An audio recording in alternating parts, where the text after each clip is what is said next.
Let me begin by assuring you that I am fine and that all is well.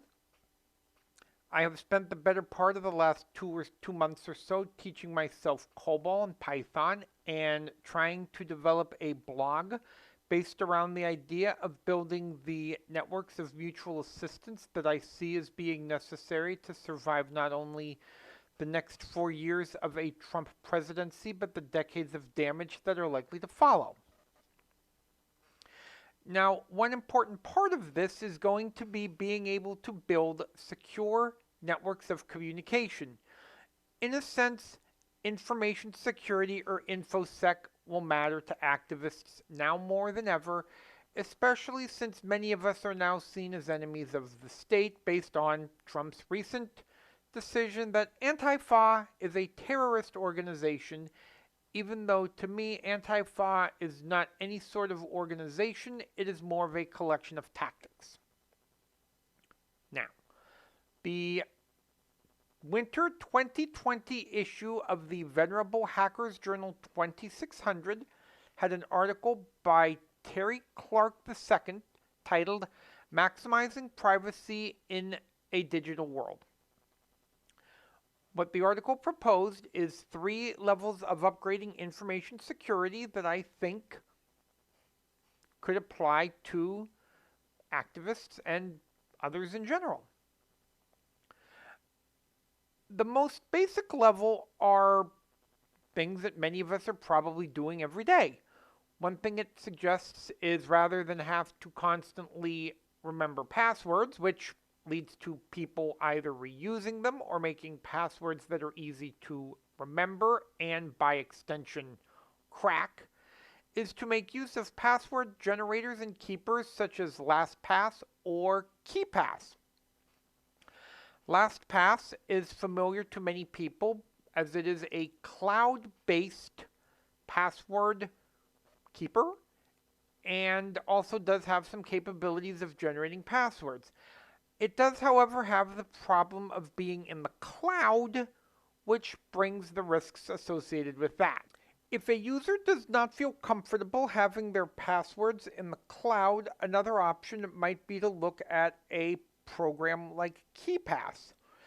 KeePass has its disadvantages as well, one of which is that it does need to be set up manually, but that is a fairly simple process.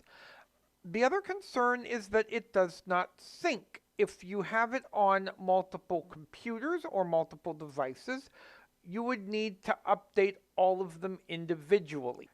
Another component of this first level of security is something that many of us that are working from home should be maybe familiar with by now, which is two-factor authentication. This is where to log into a computer or site that you need another level of authentication. In some cases, it's a message that is pushed to a cell phone. In other cases, it is getting a phone call where you have to enter a PIN or perhaps even say something. A third component of this first level is ad blockers and social media settings, which is something that I could probably do, if not one post, several posts on. Okay. The next level, or the second level, or intermediate, involves changing things like the search engines that are used. 2 that have been frequently mentioned, one of which I have seen advertised somewhat in and around the Harrisburg, Pennsylvania area, is DuckDuckGo, and another one that I have heard of is StartPage. Basically, these are search engines that claim not to capture and use data. Of course, if you're really concerned about that, you may want to look at private browsing modes such as incognito mode on Google Chrome, although I have heard that that may not have been as private as everybody thinks. There is also the fact that you can not store cookies, which are useful if you are shopping, and the information is still available to your employers or your internet service provider. To deal with this, you may want to consider looking at a virtual private network or VPN.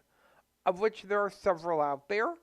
NordVPN is a very large corporate one, but there is also a more community-based alternative called Rise Up that may be demonstrated as another video.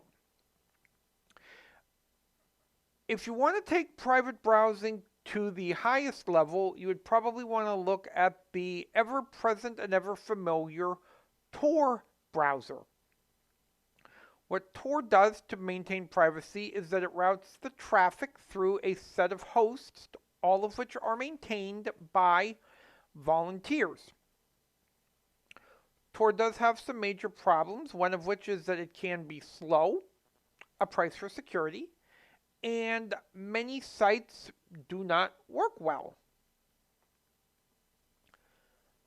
If you really need to take things up to the highest level, and this is what you would probably see major players in the activist community, I could see this especially in the animal rights or animal liberation community, would be to look at doing virtual machines using programs like VirtualBox or VMware to conduct surfing and other activities, or even look at a whole privacy-focused operating system such as Tails. That is something I definitely plan to do a video on when I get the time.